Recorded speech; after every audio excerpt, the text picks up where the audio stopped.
Good morning student. તો આપણે chapter 2ના અભ્યાસ સુધીના બધા ક્વેશ્ચન આન્સર કરી લીધા હતા અને એ ઉપરાંત વધારાના પણ ક્વેશ્ચન આન્સર ખાલી જગ્યા એવું પણ આપણે પૂરું કરી લીધું હતું. હવે આપણે આવ્યા સ્વાધ્યાયમાં પેલું છે નીચેના પ્રશ્નોના ઉત્તર લખો. એમાં પેલો ક્વેશ્ચન છે નવા વર્ષે લેખક क्या क्या संकल्प करे छे? नवा वर्षे लेखक क्या क्या संकल्प करे छे? तो आंसर लखो. नवा वर्षे लेखक नीचे मुजबना संकल्पो करे छे. नवा वर्षे लेखक नीचे मुजबना संकल्पो करे छे.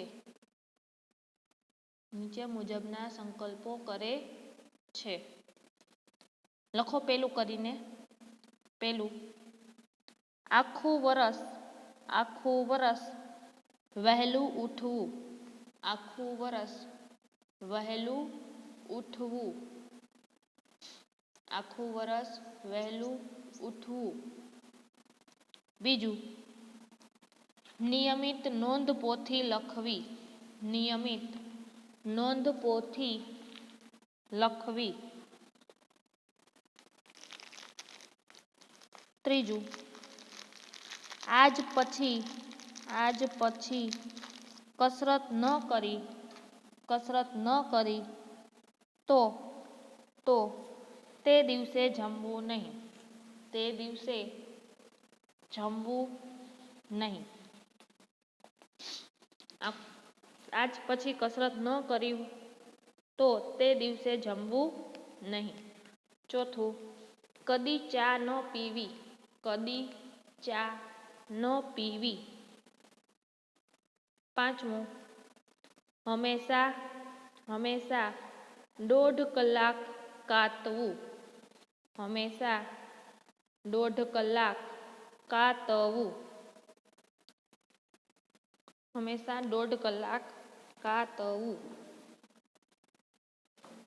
छठू 3 कलाक वाँचवू ने वाँचवू. 3 कलाक वाँचवू ने वाँचवू. जो अहीं आपेला छे नवा वर्षना संकल्प बरोबर. આજથી આખું વર્ષ વહેલા ઉઠવું. હવે છે નિયમિત નોંધપોથી રાખવી. આજ પછી કસરત ન કરી હોય તે દિવસે જમવું નહીં. કદી ચા ન પીવી. હંમેશા 1.5 કલાક કાતવું. 3 કલાક વાંચવું ને વાંચવું. સાતમો રોજ ગીતાનો એક શ્લોક કરવો. રોજ ગીતાનો એક શ્લોક કરવો. અને આઠમું પાઈનો વ્યવસ્થિત હિસાબ રાખવો. પાઈનો વ્યવસ્થિત હિસાબ રાખવો. તો આ 8 સંકલ્પ આપણને આપ્યા છે. એકવાર રિપીટ કરી લઈ. નવા વર્ષે લેખક નીચે મુજબના સંકલ્પો કરે છે. પેલું આખું વર્ષ વહેલા ઉઠવું. બીજું હવેથી નિયમિત નોંધપોથી રાખવી.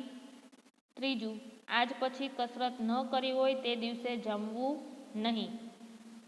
ચોથું કદી ચા ન પીવી. પાંચમું હંમેશા 1.5 કલાક કાતવું. છઠ્ઠું 3 કલાક વાંચવું અને વાંચવું જ. સાતમું રોજ ગીતાનો એક શ્લોક કરવો. રોજ ગીતાનો એક શ્લોક કરવો. અને આઠમું પાઈનો વ્યવસ્થિત હિસાબ રાખવો. ઓકે. હવે બીજું જોઈએ.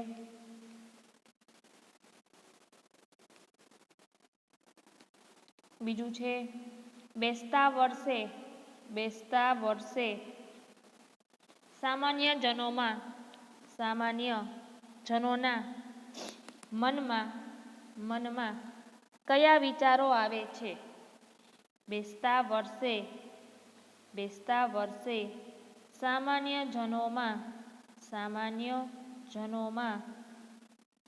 જનોના મનમાં કયા વિચાર આવે છે?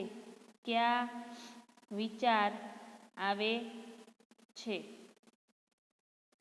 તો આન્સર લખો.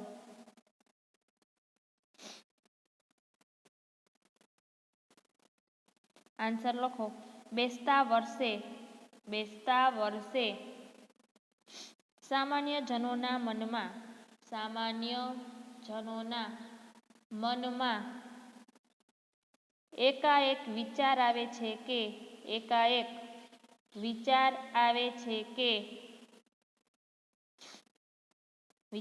છે કે આપણે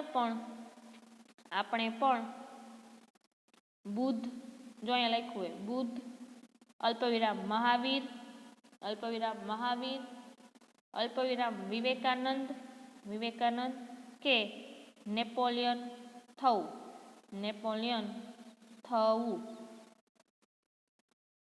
જીવનના વર્ષો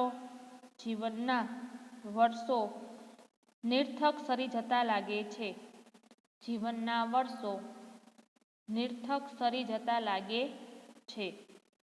એવા વિચાર તેમના મનમાં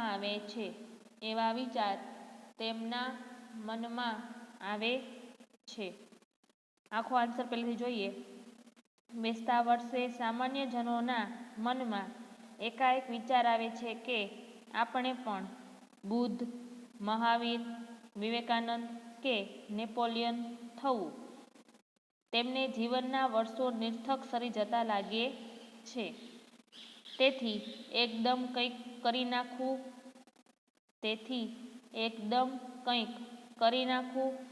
એવા વિચાર તેમના મનમાં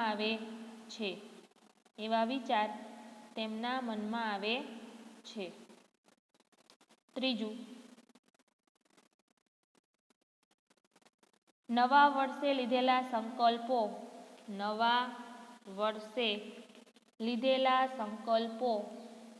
ટકી રહે છે ખરા? શા માટે? નવા વર્ષે લીધેલા સંકલ્પો ટકી રહે છે ખરા? શા માટે? તો આન્સર લખો. નવા વર્ષે લીધેલા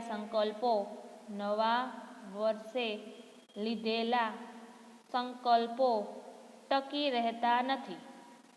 રહેતા નથી. નવા વર્ષે લીધેલા સંકલ્પો ટકી રહેતા નથી.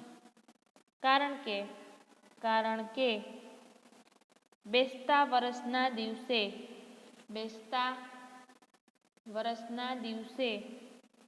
લોકો ઉત્સાહમાં આવીને સંકલ્પો કરે છે. બેસતા વર્ષના દિવસે લોકો ઉત્સાહમાં આવીને સંકલ્પો કરે છે. અલ્પવિરામ પણ એ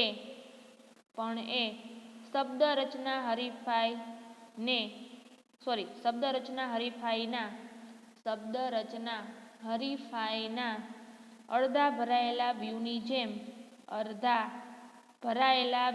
જેમ એમને એમ પડ્યા રહે છે. આખો આન્સર જોઈએ. નવા વર્ષે લીધેલા સંકલ્પો ટકી રહેતા નથી. કારણ કે બેસતા વર્ષના દિવસે લોકો ઉત્સાહમાં આવીને સંકલ્પો તો કરે છે, પણ એ શબ્દ રચના હરીફાઈના અડધા ભરાયેલા વ્યૂહની જેમ એમને એમ પડ્યા રહે છે. ચોથું, આ પાઠમાંથી એક વિનોદી ભાગ વર્ગ સમક્ષ રજૂ કરો. આ આખા પાઠમાંથી કોઈ પણ એક રમૂજી કિસ્સો તમને લાગતો હોય એ તમારે લખવાનો છે.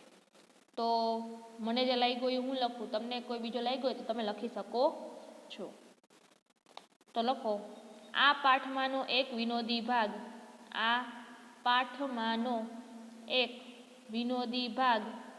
ડેશ કરીને લખો. લેખકના એક સંબંધી નવા વર્ષે ક્રોધને જીતવાનો સંકલ્પ કરે છે.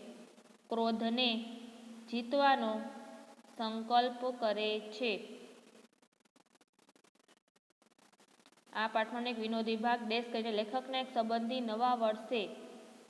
નવા વર્ષે ક્રોધને જીતવાનો સંકલ્પ કરે છે. આ સંકલ્પ વિશે તે પત્નીને જાણ કરે છે. આ સંકલ્પ વિશે તે પત્નીને જાણ કરે છે. ત્યારે પત્ની એમને ટકોર કરે છે કે તમે સંકલ્પ તો કર્યો પણ એ પાળી બતાવો ત્યારે સાચા. તમે સંકલ્પ તો કર્યો પણ એ પાળી બતાવો ત્યારે સાચા. આ સાંભળીને ભાઈનો મિજાજ છટક્યો અને તેઓ ખૂબ ગુસ્સે થઈ ગયા. તેમનો સંકલ્પ એ જ વખતે તૂટી ગયો. આખો આન્સર રિપીટ કરું છું. આ પાઠમાંનો એક વિનોદી ભાગ. લેખકના એક સંબંધી નવા વર્ષે ક્રોધને જીતવાનો સંકલ્પ કરે છે. આ સંકલ્પ વિશે તે પત્નીને જાણ કરે છે ત્યારે પત્ની એમને ટકોર કરે છે કે તમે સંકલ્પ તો કર્યો પણ એ પાળી બતાવો ત્યારે સાચા. આ સાંભળીને એ ભાઈનો મિજાજ છટક્યો અને તેઓ ખૂબ ગુસ્સે થઈ ગયા. તેમનો સંકલ્પ એ વખતે તૂટી ગયો. હવે આમાં પણ એક એક્સ્ટ્રા લખવાનો છે. લખો પાંચમું. નવા વર્ષના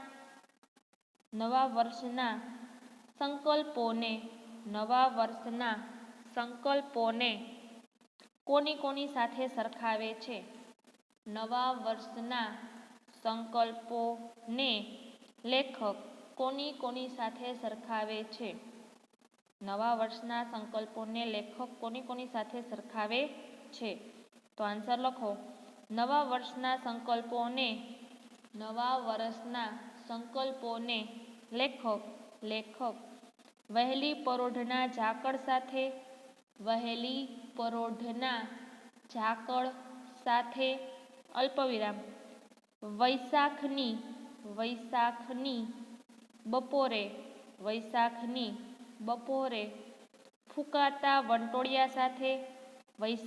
બપોરે ફૂંકાતા વંટોળિયાની સાથે અલ્પવિરામ શિયાળાની સવારે આવતા શરદીના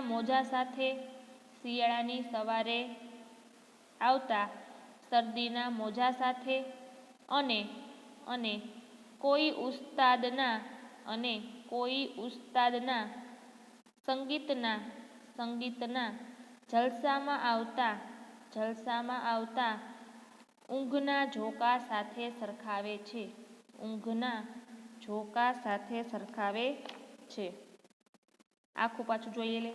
નવા વર્ષના સંકલ્પોને લેખક વહેલી પરોઢના ઝાકળ સાથે અલ્પવિરામ વૈશાખની બપોરે ફૂંકાતા વંટોળિયાની સાથે અલ્પવિરામ શિયાળાની સવારે આવતા શરદીના મોજા સાથે અને કોઈ ઉસ્તાદના સંગીતના જલસામાં આવતા ઊંઘના ઝોકા સાથે.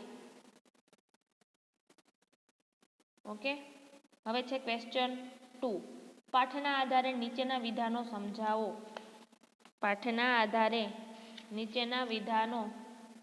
સમજાવો.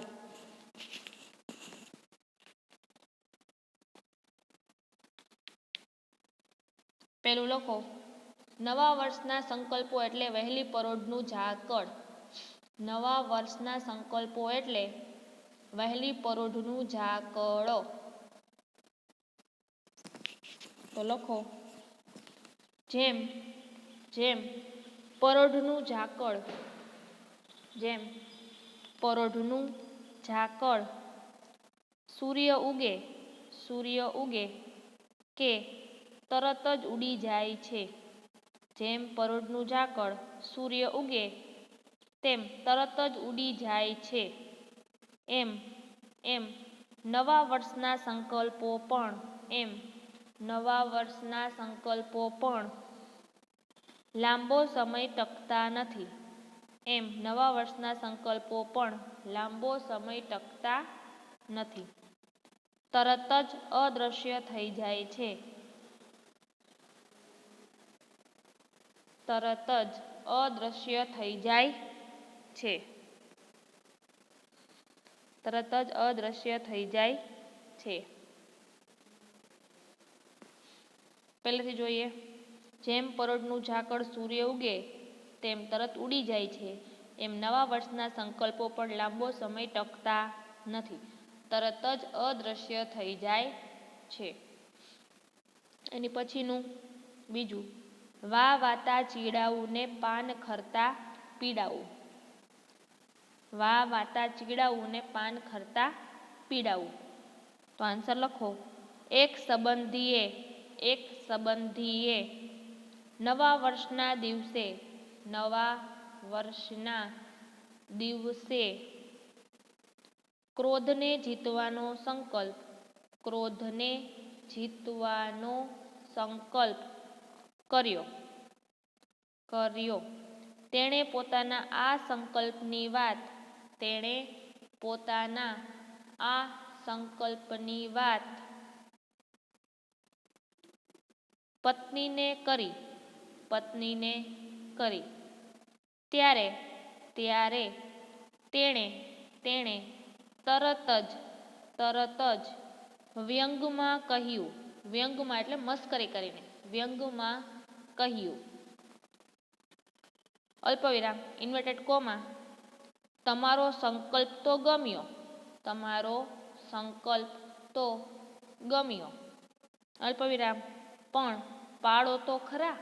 પણ પાળો તો ખરા. ઇન્વર્ટેડ કોમા પૂરા. Full stop. આ સાંભળીને તેમનો મિજાજ છટક્યો. એ વ્યક્તિનો સ્વભાવ વા વાતા ચીડાવવું અને પાન ખરતા પીડાવું એવો હતો. વા વાતા ચીડાવવું ને પાન ખરતા પીડાવું એવો હતો. જે વ્યક્તિ વાતમાં ચીડાઈ જતી હોય તે ક્રોધ પર કાબુ સી રીતે રાખી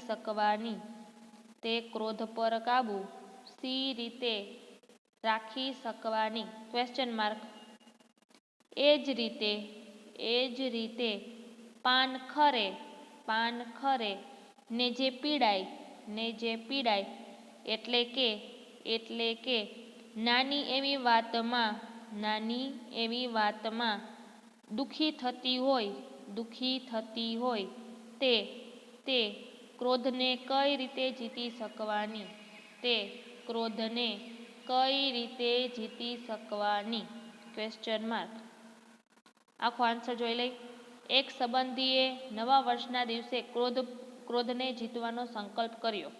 તેણે પોતાનો સંકલ્પની વાત પત્નીને કરી. ત્યારે તેણે તરત જ વ્યંગમાં કહ્યું, તમારો સંકલ્પ તો ગમ્યો, પણ પાળો તો ખરા. આ સાંભળીને તેમનો મિજાજ છટક્યો. એ વ્યક્તિનો સ્વભાવ વા વાતા ચીડાવવું ને પાન ખરતા પીડાવવું એવો હતો. જે વ્યક્તિ વાતમાં ચીડાઈ જતી હોય તે ક્રોધ પર કાબુ સી રીતે રાખી શકવાની? એ જ રીતે પાન ખરે ને જે પીડાય એટલે કે નાની એવી વાતમાં દુઃખ થતી હોય તે ક્રોધને કઈ રીતે જીતી શકવાની? હવે છે ક્વેશ્ચન 3. ક્વેશ્ચન 3 માં છે નીચેના શબ્દોનો ઉપયોગ કરી વાક્ય લખો. નીચેના શબ્દોનો ઉપયોગ કરી વાક્ય લખો. નીચેના શબ્દોનો ઉપયોગ કરીને વાક્ય લખો. પહેલું આત્મસુધારણા.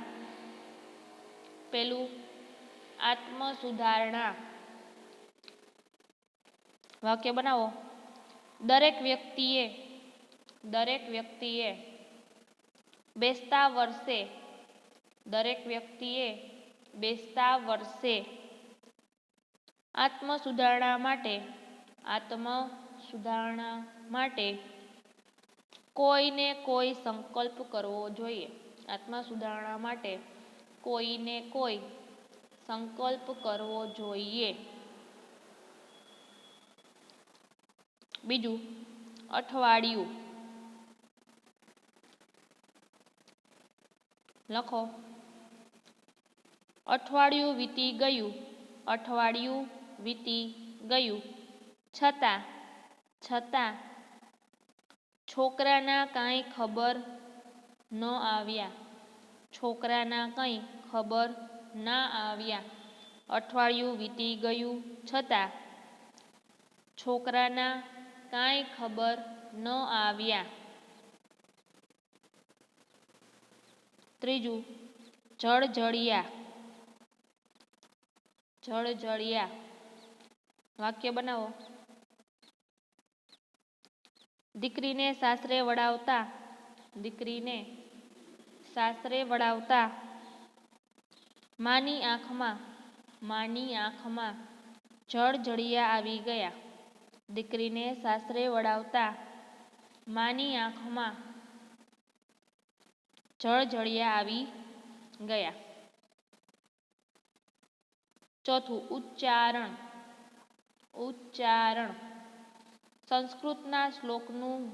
સંસ્કૃતના શ્લોકનું યોગ્ય ઉચ્ચારણ કરવું જોઈએ. સંસ્કૃતના શ્લોકનું યોગ્ય ઉચ્ચારણ કરવું જોઈએ. સંસ્કૃતના શ્લોકનું યોગ્ય ઉચ્ચારણ કરવું જોઈએ.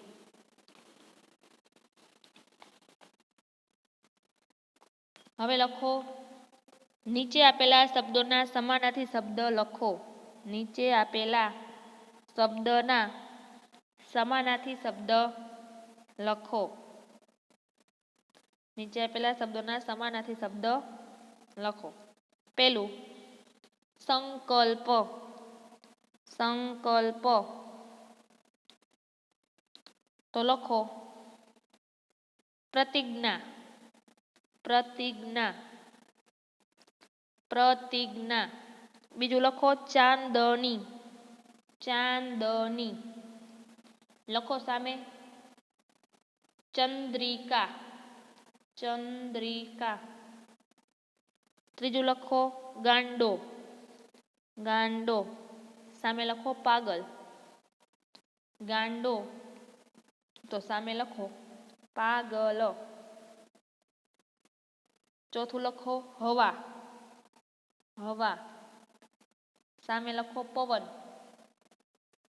હવા તો પવન. પાંચમું લખો, મોજું. મોજું. સામે લખો, લહેર. લહેર.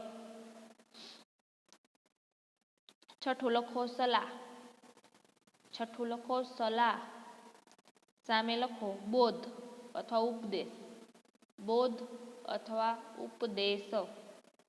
સાતમું લખો, જિંદગી. સાતમું લખો, જિંદગી. સામે લખો, જીવન. જીવન.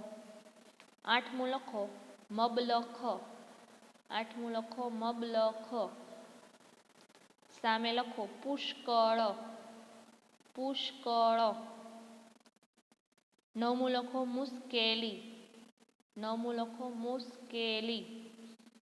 એની સામે લખો, મુસીબત. મુસીબત. દસમું લખો, હરીફાય. એની સામે લખો, સ્પર્ધા.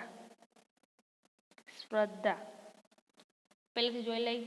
સંકલ્પ તો પ્રતિજ્ઞા, ચાંદની તો ચંદ્રિકા, ગાંડો તો પાગલ, હવા તો પવન, મોજું તો લહેર, સલાહ તો બોધ અથવા ઉપદેશ, જિંદગી તો જીવન, મબલખ તો પુષ્કળ, મુશ્કેલી તો મુસીબત, હરીફાઈ તો સ્પર્ધા.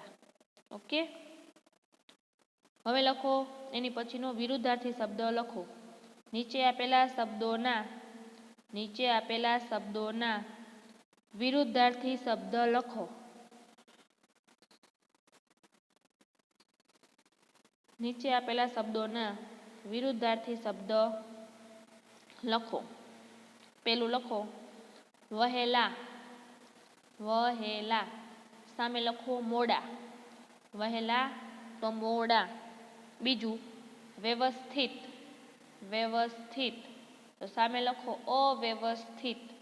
અવ્યવસ્થિત.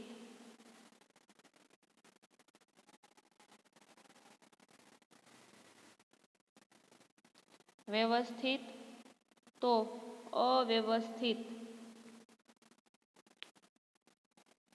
વ્યવસ્થિત તો અવ્યવસ્થિત.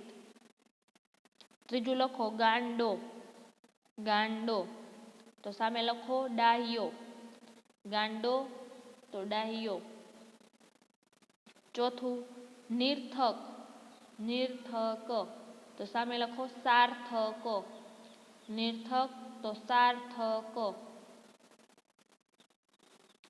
પાંચમું ધ્યાન તો બે ધ્યાન. ધ્યાન તો બે ધ્યાન. ધ્યાન તો બે ધ્યાન. છઠ્ઠું લખો રાત્રે તો દિવસે. રાત્રે તો દિવસે. સાતમું લખો સ્વર્ગ તો નર્ક. સ્વર્ગ તો નર્ક. સ્વર્ગ તો નર્ક. આઠમું લખો નિયમિત તો અનિયમિત. નિયમિત તો અનિયમિત. નવમું મિત્ર તો શત્રુ. મિત્ર તો શત્રુ. સંતોષ તો અસંતોષ. સંતોષ તો અસંતોષ. ઉત્સાહ તો નિરુત્સાહ. ઉત્સાહ તો નિરુત્સાહ. નિરાશા તો આશા. નિરાશા તો આશા. વહેલા તો મોડા. વ્યવસ્થિત તો અવ્યવસ્થિત. ગાંડો તો ડાહ્યો. નિર્થક તો સાર્થક. ધ્યાન તો બે ધ્યાન. રાત્રે તો દિવસે. સ્વર્ગ તો નર્ક. નિયમિત તો અનિયમિત. મિત્ર તો શત્રુ. સંતોષ તો અસંતોષ. ઉત્સાહ તો નિરુત્સાહ. નિરાશા અને આશા. નિરાશા અને આશા. પછી લખો નીચે આપેલા શબ્દોની સંધિ છોડો. નીચે આપેલા શબ્દોની સંધિ છોડો. પેલું લખો વિવેકાનંદ. વિવેકાનંદ. વિવેકાનંદ. સામે લખો વિવેક પ્લસ આનંદ. વિવેક પ્લસ આનંદ. વિવેક પ્લસ આનંદ. વિવેક પ્લસ આનંદ. બીજું મહાત્મા. મહાત્મા.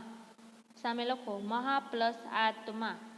મહા પ્લસ આત્મા. મહા પ્લસ આત્મા. મહા પ્લસ આત્મા. પછી લખો શબ્દ સમૂહ માટે એક શબ્દ લખો. શબ્દ સમૂહ માટે એક શબ્દ લખો. એમાં પેલું રસ વગરનું. રસ વગરનું તો સામે લખો નીરસ. રસ વગરનું તો નીરસ. પોતાની જાતને સુધારવી તે તો આત્મ સુધારણા.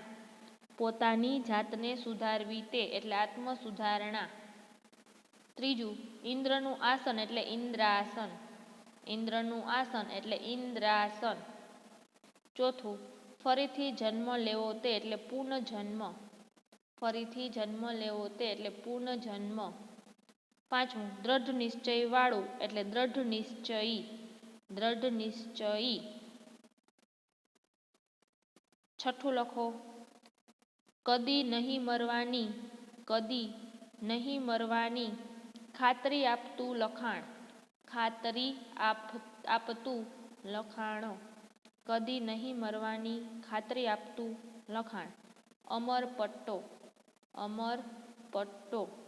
પછીનું લખો કસરત કરવામાં શૂરવીર, કસરત કરવામાં શૂરવીર. તો લખો વ્યાયામવીર, વ્યાયામવીર. પછીની લખો ધનુષ્યની દોરી, ધનુષ્યની દોરી એટલે પણ છ, પણ છ. પાછું જોઈ લઈ રસ વગરનું નીરસ, પોતાની જાતને સુધારવી તે આત્મસુધારણા, ઇન્દ્રનું આસન એટલે ઇન્દ્રાસન, ફરીથી જન્મ લેવો તે પુનર્જન્મ, દ્રઢ નિશ્ચયવાળું એટલે દ્રઢ નિશ્ચય, અમરપણાની એટલે કે કદી નહીં મરવાની ખાતરી આપતું લખાણ એટલે અમરપટ્ટો, કસરત કરવામાં શૂરવીર એટલે વ્યાયામવીર, ધનુષ્યની દોરી એટલે પણછ. નીચેનો પ્રશ્ન 5 અને હજી રૂઢિપ્રયોગો છે એ આપણે આવતા લેક્ચરમાં જોઈશું. આજે કરાવ્યું એમાં કંઈ ન સમજાણું હોય તો પૂછી શકો છો. Thank you.